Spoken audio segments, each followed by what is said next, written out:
Ya, terima kasih pemirsa, Anda tetap bersama kami di Kiswah Kajian Islam Ahlus Sunnah Wal Jamaah bersama dengan Kiai Misbah.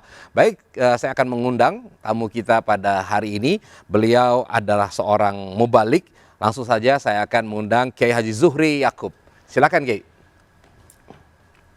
Iya, insyaallah. Assalamualaikum. Assalamualaikum warahmatullahi wabarakatuh. Sehat. Ya, kita masih Silakan. salaman social distancing ini, Kiai.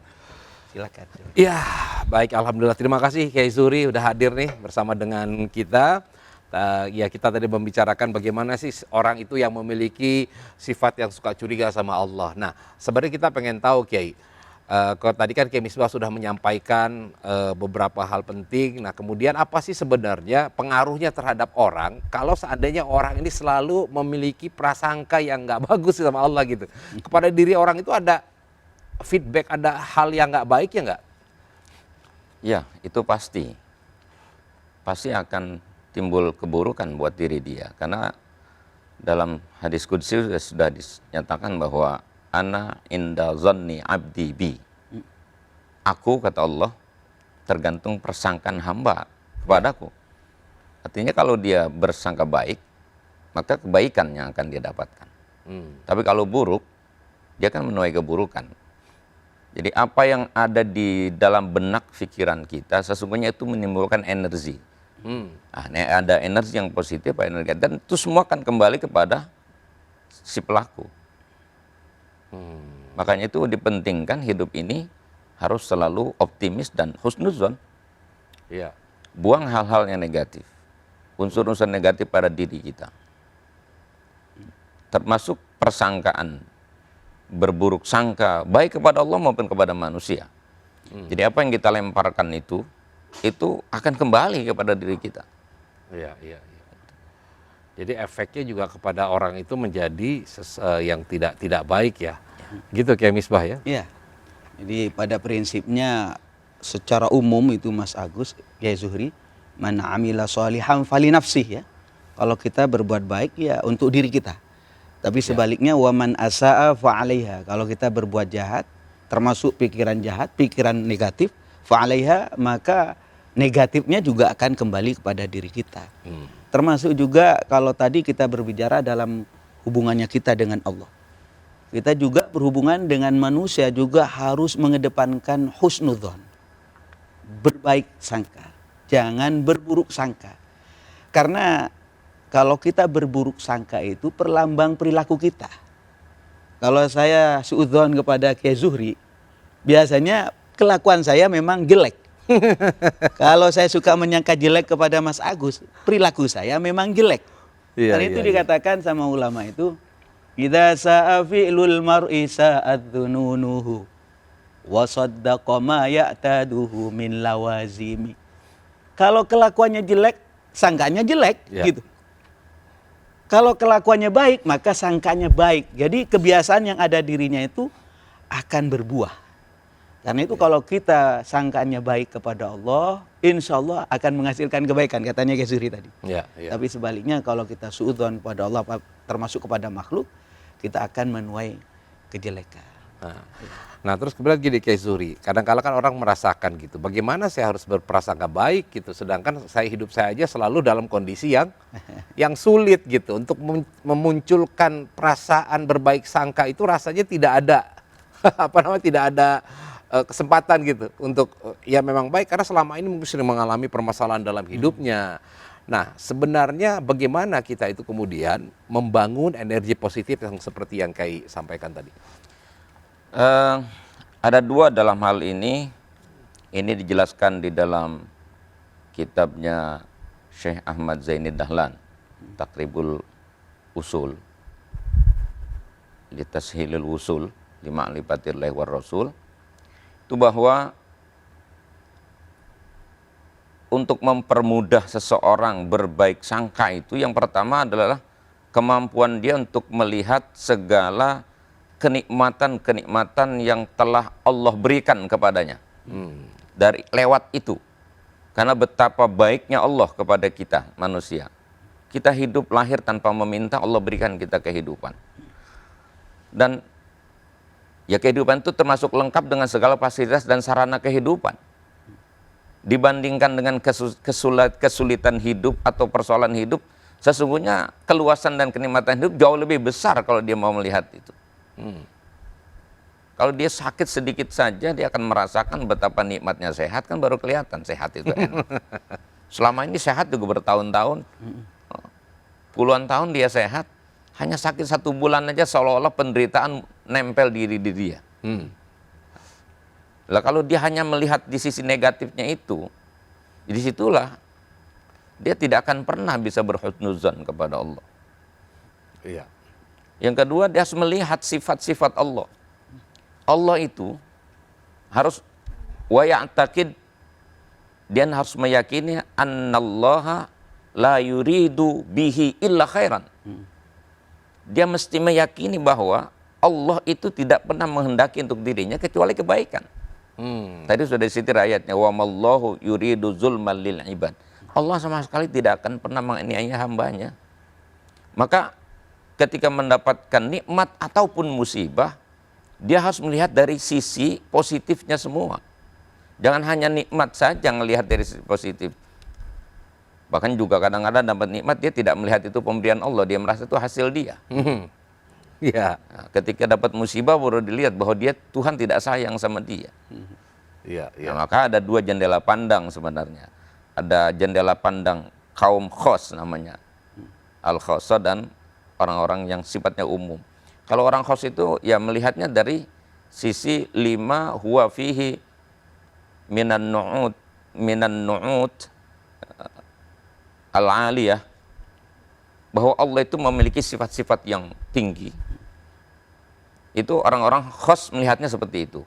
Segala sesuatu dilihat dari sisi itu, dari jendela itu. Iya, iya. Sementara orang umum biasanya, kalaupun dia mau melihat baik, dia cuma 5 hum fihi min subugin ni'am. Dia cuma melihat apa yang dia peroleh berupa nikmat yang banyak. Iya.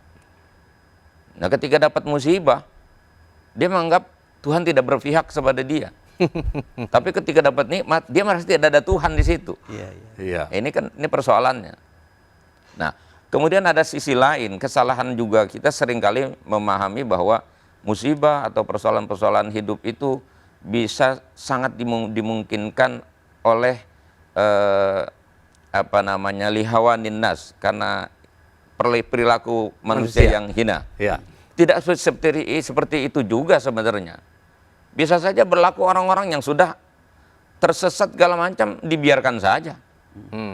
Kalau ada ilustrasi, kita tuh kalau mengetok, paku itu yang lempeng diketok, yang bengkok udah nggak diketok lagi, dicabut, dibuang. Iya, iya. Yang mau diketok itu yang masih lempeng diketok.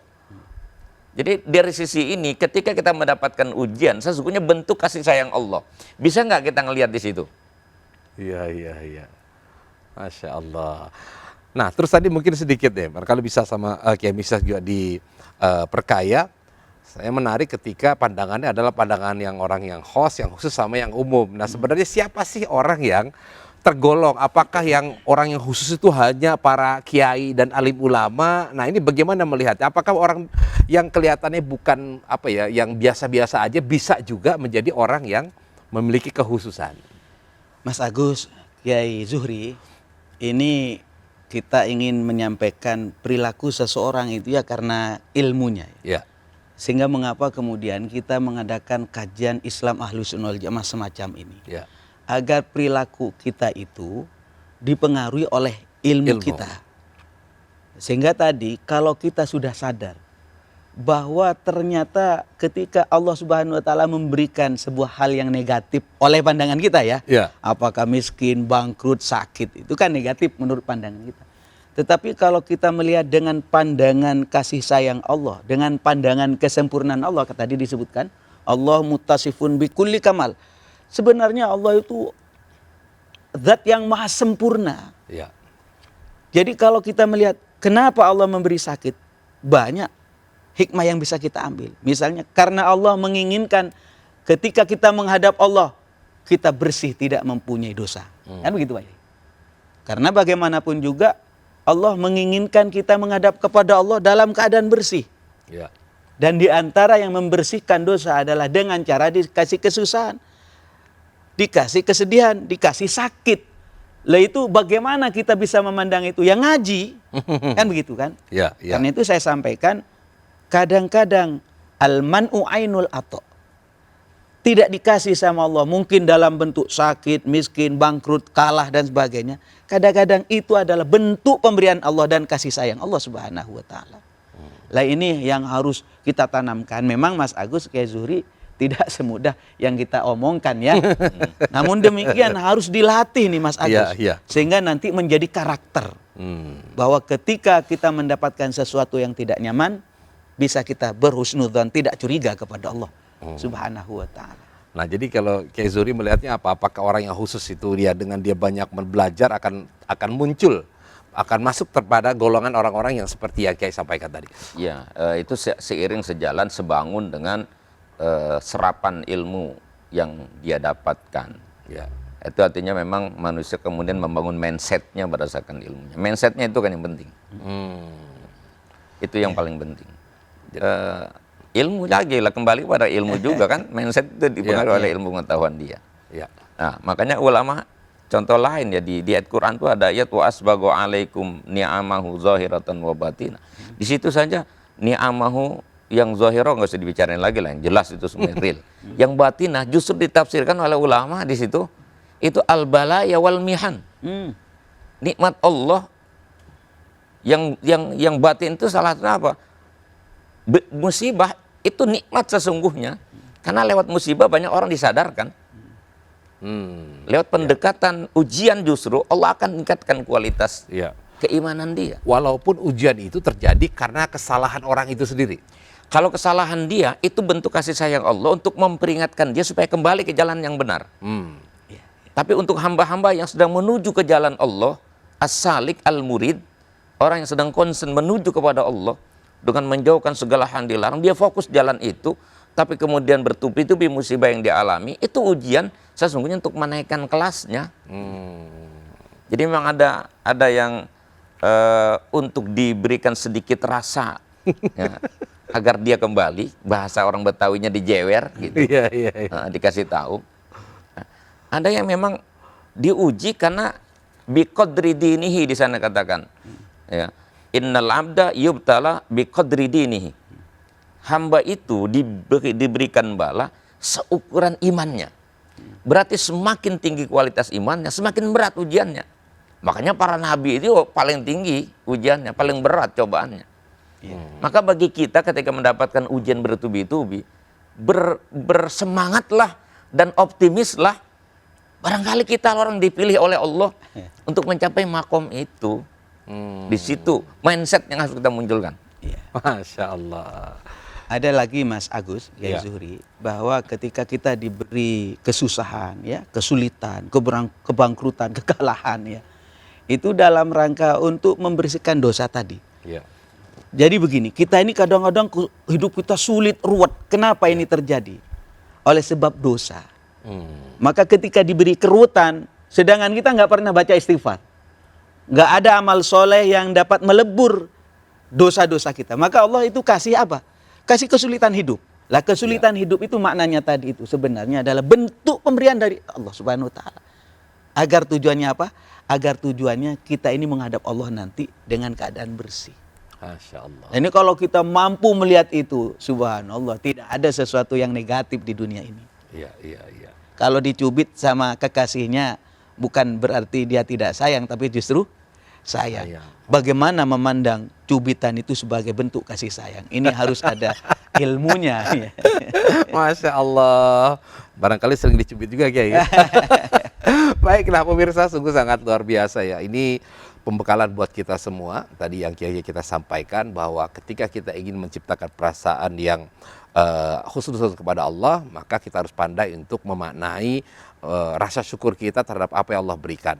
Nah, rasa syukur itu bukan hanya sekedar kata alhamdulillah seperti yang Kiai sampaikan sebelumnya, adalah bagaimana kita itu mau berbagi. Dengan kita berbagi berarti sebenarnya kita sedang bersyukur kepada Allah dan juga mengurangi ataupun belajar menghilangkan kecurigaan kita kepada Allah. Nah, oleh karena itu kami ingin mengajak kepada Anda semua ya untuk ikut serta nih memberikan bantuan, memberikan donasi. Untuk siapa? Ya untuk para duafa dan yatim yang terdampak COVID-19 melalui rekening yang sudah tertera di bawah ini. Semoga saja ini menjadi wasilah ataupun jalan buat kita semakin dekat kepada Allah Subhanahu wa taala. Tetap bersama kami karena setelah ini nanti di segmen berikutnya kita akan mendapatkan amalan. Ya, amalan apa itu? Amalan agar dagangannya laris. Bu, jangan kemana-mana dulu ya. Tetap bersama kami di Kiswah Kajian Islam Ahlus Sunnah wal Jamaah bersama dengan Kiai Misbah.